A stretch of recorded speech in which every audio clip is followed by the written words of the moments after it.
আগামী দিনে যদি আর একটা গণ অভ্যুত্থান না হয় তাহলে এই দেশ থেকে কোনো মতবাদকে তাড়ানো যাবে না।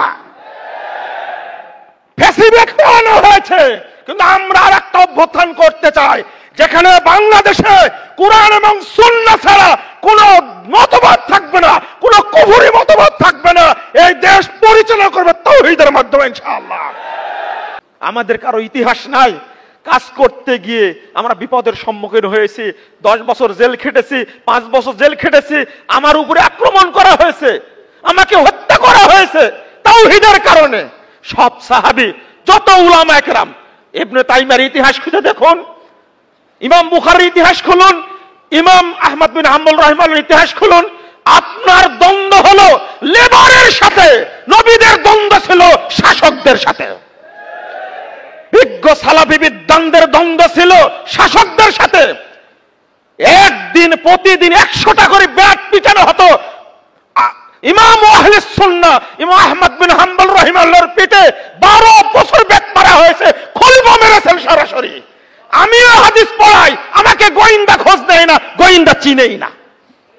শাইখুল খুল ফিলকুল মিয়া নাদির হোসেন দেহলভি 1,20,000 বুখারীর ছাত্র, তাকে কেন জেলখানায় দেওয়া হলো? হাদিস পড়াতেন কিন্তু দেশ রক্ষার জন্য সৈনিক তৈরি করতেন। আমরাও হাদিস পড়াই, পুলিশ আমাদের খোঁজ রাখে না কেন? আমরা ততটুকু বলি যতটুকু বাঁচা যায়। এটা তাওহীদ না।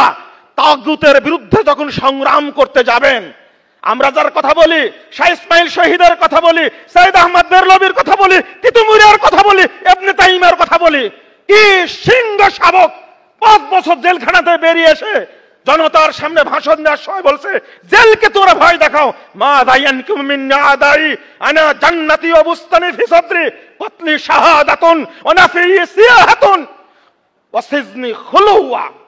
আমার শত্রুরা আমার বিরুদ্ধে কিসের প্রতিশোধ নিবে?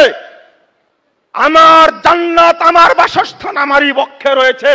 আমাকে হত্যা করা হলে শাহাদাতের পেয়ালা পান করব, দেশ থেকে বের করে দেওয়া হলে ভ্রমণের উদ্দেশ্যে বেরিয়ে যাব, আমাকে জেলখানায় রাখলে নির্জন গবেষণা করব সেখানে। তাদেরকে দমানো যায়নি। কিন্তু আজকে আমরা যারা তরুণ, আগামী দিনে যদি আর একটা গণ অভ্যুত্থান না হয় তাহলে এই দেশ থেকে কোনো মতবাদকে তাড়ানো যাবে না।